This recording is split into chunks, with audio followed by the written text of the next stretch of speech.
There's no life without struggle. You can do everything right, plan it, train for it, stay focused, and still get blindsided. The job disappears. The person you trusted walks out. The plan you built your future around falls through without warning. And just like that, what once felt certain now feels impossible. But that moment, as brutal as it is, comes with a decision. You can let it define you, or you can let it refine you. That's the line that separates those who stay stuck from those who rise. The Stoics knew this deeply. They didn't wish away hardship, they prepared for it. They trained themselves not just to endure the fall, but to grow through it. And if that's something you're building toward, resilience, clarity, personal power, then you're in the right place. Let's talk about how to turn your setbacks into something more, something stronger. Strategy 1. Face the facts without flinching.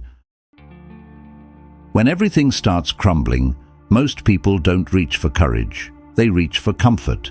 Not the kind that heals, but the kind that hides. We pick fights that don't matter, bury ourselves in distractions that keep our minds busy, but our souls frozen. It's easier to pretend we're fine than to admit we're not. Easier to blame someone else than to hold up the mirror.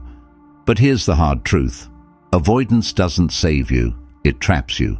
And the longer you run from the wreckage, the longer you stay stuck in it. The Stoics had a word for this kind of false protection: apatheia, a state of clarity that comes not from ignoring pain, but from understanding it. Epictetus said, "It's not what happens to you, but how you react to it that matters." And that reaction, that first step forward, always begins with truth. Not the version you tell others to save face. Not the soft-edged summary you whisper to yourself to avoid feeling foolish. The truth, as raw and as clear as you can face it.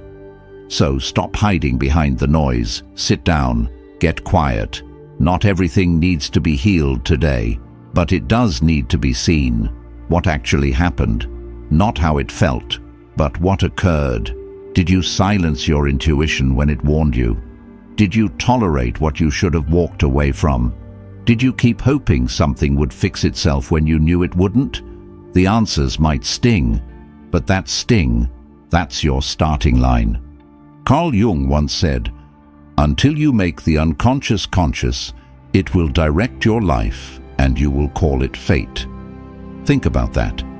Every setback you don't face, every truth you bury, becomes a shadow that follows you into the next chapter. And then the next. You'll call it bad luck. You'll call it someone else's fault. But it was really just a truth you never owned. This isn't about shame. It's not about punishing yourself or dragging old wounds into the present. It's about control. It's about choosing not to let the same pattern write your future. Socrates believed that the unexamined life is not worth living. That wasn't a dramatic statement, it was practical. If you don't pause and reflect, if you don't dissect what went wrong, you're doomed to repeat it. Different day, same pain, just dressed in a new disguise. And here's where the strength comes in, writing it all down. No filters, no edits, just the truth. This is what I did. This is what I missed. This is what I allowed. This is what I avoided. Not to stay in the past, but to finally leave it. When your pen hits the page, something shifts. The fog lifts. The emotions lose their grip. And suddenly, you're not just someone who got knocked down. You're someone who's learning how to stand up stronger. Plato once wrote that truth is the beginning of every good thing. So let this be your beginning. You don't need clarity all at once. You don't need to solve it today. But you do need to stop pretending. Because clarity isn't handed to you. It's carved, one honest word at a time. Strategy 2. Stop letting failure define you. There's a quiet trap most people fall into after things fall apart. It doesn't come with sirens or warning signs. It slips in subtly, quietly whispering, "This is who you are now." One mistake, one failure, one collapse, and suddenly your entire identity gets wrapped around it. You go from "I failed" to "I am a failure." And that shift? It's dangerous, because the moment you accept that lie, you start living down to it. Aristotle said, "We are what we repeatedly do." Excellence, then, is not an act, but a habit. The same goes for failure. If you keep seeing yourself as the mistake, you'll keep showing up like it's all you have to offer.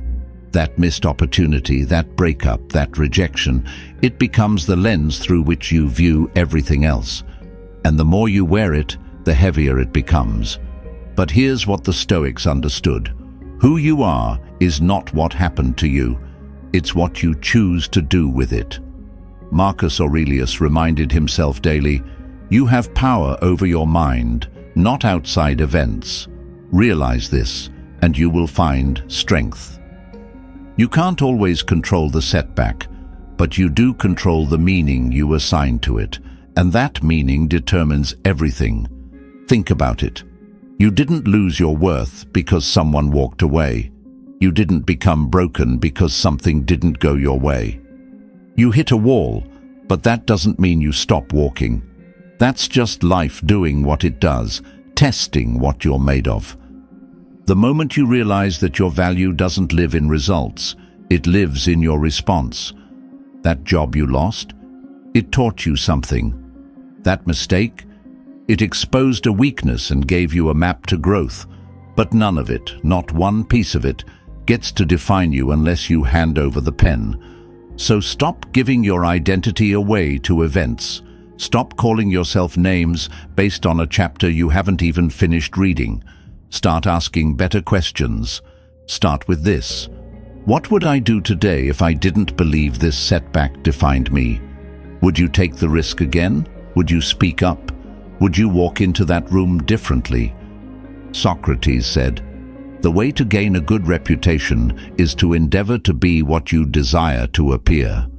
That means showing up now as the person you want to become, not waiting for proof, not waiting for permission. You get to act from belief, not from memory, because who you were in the fall is not who you have to be in the rise. You're not your worst day. You're not the moment you lost control. You are the builder who gets back up, the architect who starts again, the student who learns and evolves.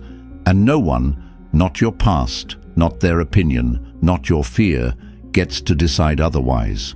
You've been through something, yes, but you're not done. You're not over. And you're definitely not defined by the dust. You're defined by the rebuild. And that starts the moment you stop confusing who you are with what you've been through. Strategy 3. Reconnect with your why. There's something that happens when life hits you hard, not just emotionally but mentally, the kind of hit that knocks the breath out of your purpose, the kind that makes your why feel small. You wake up and the fire that used to move you, gone. That clear sense of mission, blurred by disappointment, by fear, by the quiet voice that says, maybe it's not worth it anymore. And when that voice grows louder than your reason, quitting doesn't just feel possible, it starts to feel reasonable. But pause right there, because this is where most people get it wrong. They think motivation comes first, then action. But it's the other way around. Your reason is what keeps the wheels turning when motivation breaks down. Stoicism teaches us that we don't control what happens, but we control how we frame it. Marcus Aurelius wrote, "If you are distressed by anything external, the pain is not due to the thing itself, but to your estimate of it, and this you have the power to revoke. Your perspective fuels your purpose. Lose one, and the other begins to slip too." So let's bring it back. Strip away the chaos and the discouragement. What made you start? What was the deeper reason before everything got messy? Maybe it was your family. Maybe it was that future you dreamed about, the one where you didn't just survive, you built something meaningful. Maybe it was the voice inside you that whispered, you were made for more, and for once, you believed it. Carl Jung said, "The privilege of a lifetime is to become who you truly are." That's not a feel-good quote. It's a reminder that there's something inside you that's been trying to grow. Every step forward you've ever taken was because something inside you refused to settle for the surface. And when setbacks hit, it's easy to forget that. Pain narrows your vision, but your why, that brings the focus back. And here's where it gets personal. If the people you love could see you now, your kids, your partner, your younger self, what would they need to see? Would they need to see someone who gave in when it got hard, or someone who stood back up, even if they had to crawl first? Maybe it's not even about them. Maybe it's about the version of you who remembers, the one who had nothing figured out, but still dared to want more. That version is still in there, still waiting, still watching. And the question is, are you showing them how to fall or how to rise? Because here's the truth most people never hear. Your reason doesn't need to be perfect. It just needs to be powerful. It needs to matter more than your fear, more than your frustration, more than the excuse to stay small. Plato once said, "The first and greatest victory is to conquer yourself." Reconnecting to your why, that's how that battle begins. Strategy 4. Change the way you speak about it.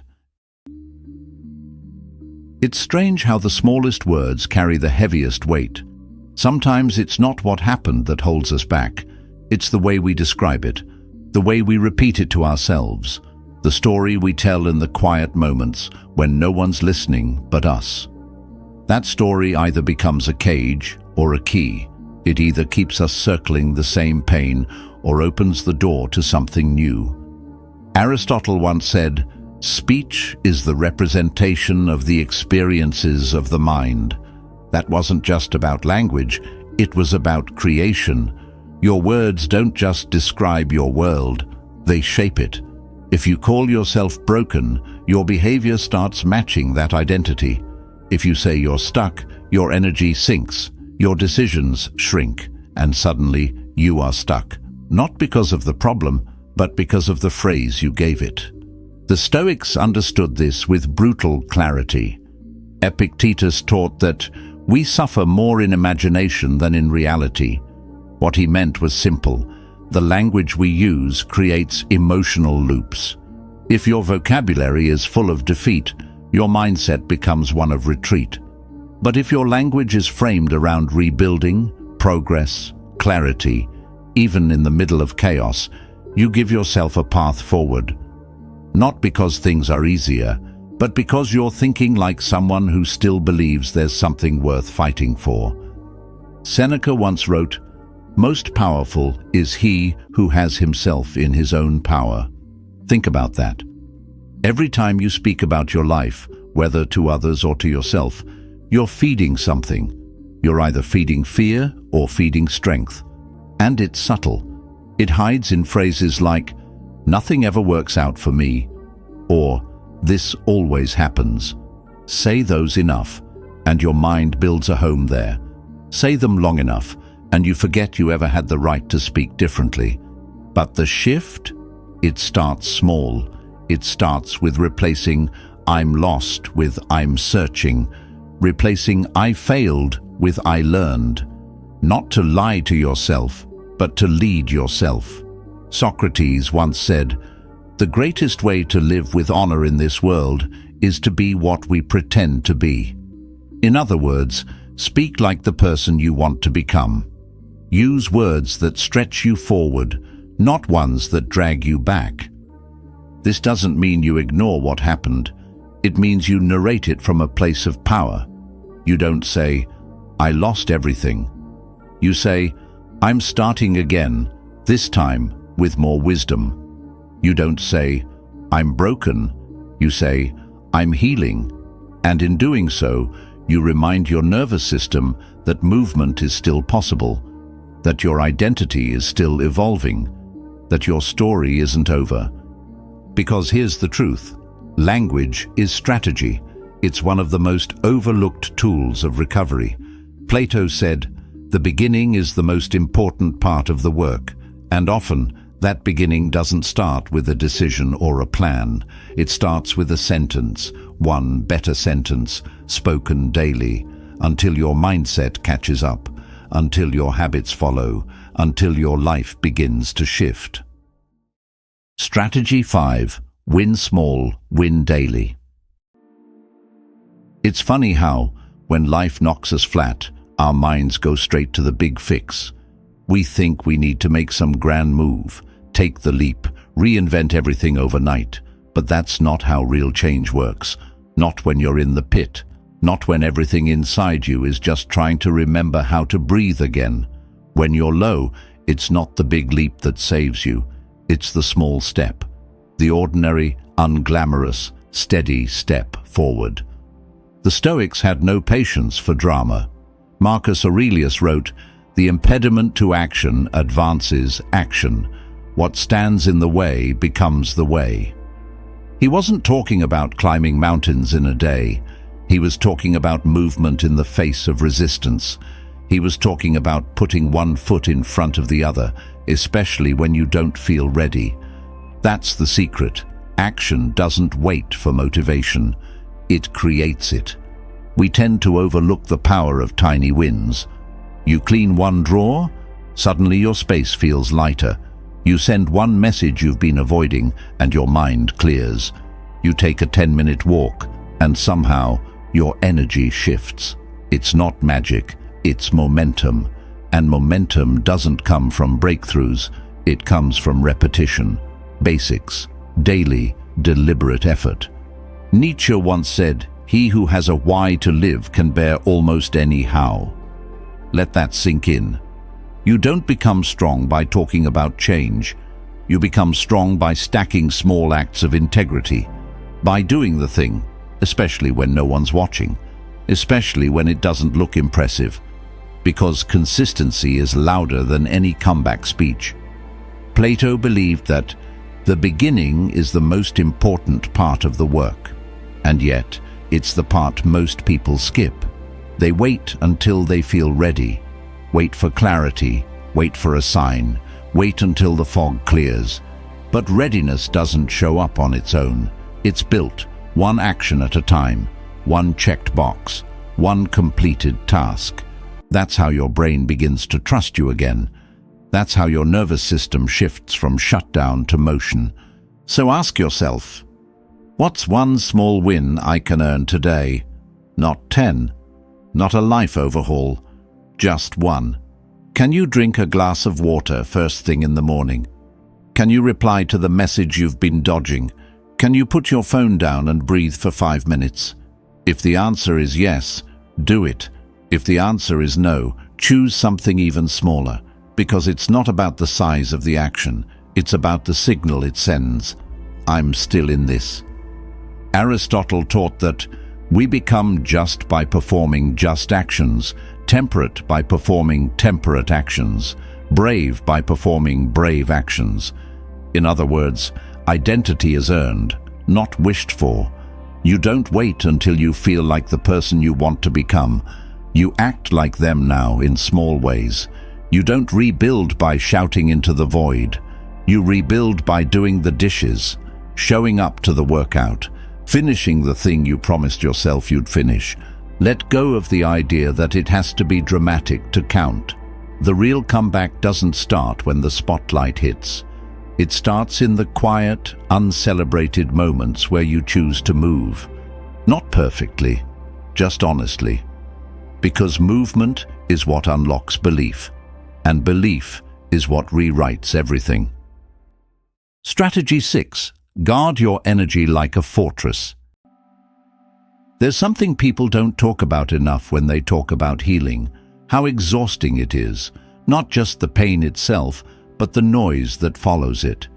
The opinions, the explanations, the questions, the pressure to keep performing like nothing's changed. You're in survival mode, holding yourself together with threads, and somehow still trying to be available to everyone else. But here's the hard truth. You can't rebuild your life if you keep leaking your energy in 100 different directions. The Stoics were clear about this. Marcus Aurelius wrote, "If you are distressed by anything external, the pain is not due to the thing itself, but to your estimate of it." In modern terms, you don't have to let everything in. You don't have to hand out pieces of yourself just because someone asked. When you're hurt, your mind is fragile, your emotions are raw, and your energy is limited. So why waste it explaining your pain to people who only listen to respond, or worse, to judge? You don't owe everyone access to your process. Not every text needs a reply. Not every call deserves your time. And not every opinion needs your attention. Think about that. You wouldn't leave your door wide open during a storm. So why are you letting people wander in and out of your mind when you're in the middle of rebuilding? Carl Jung once said, "The sole purpose of human existence is to kindle a light in the darkness of mere being." That light doesn't burn brighter by overextending. It burns brighter by focusing, by guarding what fuels it. This isn't about isolation. It's about intention. It's about curating your environment so it supports healing, not prolongs damage. Plato believed that the part can never be well unless the whole is well. And how do you take care of the whole? You protect your peace. You take an honest inventory of your life. Who or what drains you the second they show up? What thoughts pull you into a loop you've already outgrown? What routines keep you stuck in survival mode when you're trying to move toward strength? Socrates once said, "Beware the barrenness of a busy life." Busyness isn't always productivity. Sometimes it's just avoidance, filling space with tasks, calls and conversations that leave you more tired than you were before. But healing doesn't happen in chaos. It happens in stillness. It happens in boundaries. It happens when you decide that not everything or everyone gets access to your energy anymore. Protecting your space isn't selfish, it's strategic. You're not cutting people off out of bitterness. You're choosing to build from a place of clarity. And that means guarding your inputs, your conversations, your content, your inner dialogue. If it doesn't serve your recovery, it doesn't belong in your atmosphere. Strategy 7. Discipline over drama. Some days, everything in you will want to pause. You'll wake up with that heavy silence in your chest, that quiet feeling that says, maybe not today. And it's tempting, so tempting, to listen to it, to skip the routine, to break the promise, to postpone the work. But here's the difference between people who rebuild and people who remain: discipline. The choice to move even when it's hard, especially when it's hard. The truth about growth is that it doesn't arrive through inspiration. It arrives through repetition, through showing up on the dull days, the low days, the nothing is changing days. Because the people who rise aren't superhuman. They're just consistent. Discipline is a declaration. It's you saying, I've decided who I'm becoming and I'm acting like it now, not when I feel like it, not when the results are obvious, now. You don't wait for motivation. Motivation is emotional. It drifts. Discipline is structural. It stays. The Stoics understood this deeply. They trained their minds to detach from temporary feelings and anchor to long-term values. Epictetus said, "No man is free who is not master of himself." That mastery, it begins with discipline. This isn't about perfection. It's not about never missing a beat. It's about holding the line. The version of you that you're building doesn't need you to be flawless. It needs you to be committed, to honor the process, to show up for the hard reps. Because let's be honest, training is rarely easy. Growth doesn't feel graceful when you're in it. It's messy, it's uncertain, it's slow. But you don't do the work because it's fun. You do it because your future is worth it. Carl Jung once wrote, "Who looks outside dreams. Who looks inside awakes." And what happens when you look inside on those low days? You see the truth, that you're capable of more than your mind is telling you, that you can act without enthusiasm, That discipline isn't some rigid prison. It's freedom. The kind of freedom that comes from knowing that you are dependable, that you keep your word to yourself, that your actions aren't driven by moods but by meaning. Socrates believed that the secret of change is to focus all of your energy not on fighting the old, but on building the new. And that's what daily discipline really is. You're not wrestling the past anymore. You're laying bricks for the future, even if they're small, even if they don't look like much yet. Eventually, those bricks become a foundation, a framework, a life that doesn't crumble under pressure because it was built with intention. Strategy 8. Use the pain, don't carry it. There's a moment after every hard fall where silence creeps in. Not the peaceful kind, but the kind that feels like fog, like something heavy sitting on your chest, impossible to explain, and in that silence pain speaks, quietly at first, then louder, until it becomes impossible to ignore. Most people, when that voice shows up, try to mute it. They distract, numb, scroll, overwork. Because facing pain head-on, that takes a kind of bravery most never practice. But if you want to grow, not just recover but grow, you have to stop avoiding the lesson that pain came to deliver. The Stoics didn't see pain as punishment. They saw it as preparation. Seneca wrote, "Difficulties strengthen the mind as labor does the body." They believed pain wasn't something to escape. It was something to explore, to lean into, because pain is information. It shows you where you've been asleep at the wheel. It reveals the cracks in your foundation. It exposes the places where your standards dropped or your voice stayed silent. So ask yourself the hard question, what is this pain trying to teach me? Did you stay in something too long because it was familiar? Did you quiet your intuition for the sake of keeping peace? Did you ignore the tension, hoping it would just go away on its own? These aren't accusations, they're invitations. And if you're brave enough to answer, you'll walk away with more clarity than any self-help book could give you. Carl Jung said, "There is no coming to consciousness without pain. Growth doesn't happen in comfort. Comfort keeps you where you are. Pain, it forces reflection. It sharpens your awareness. It demands that you look at what's broken, not to dwell in it, but to understand it, to clean it out, to make sure you don't carry it forward." Plato once said that all learning has an emotional base. Pain is emotional, but it's also a form of learning if you're willing to sit with it. Not dramatize it, not spiral in it. Just sit, still, curious, and ask, what is this showing me about myself? Because underneath the sting, there's almost always a mirror.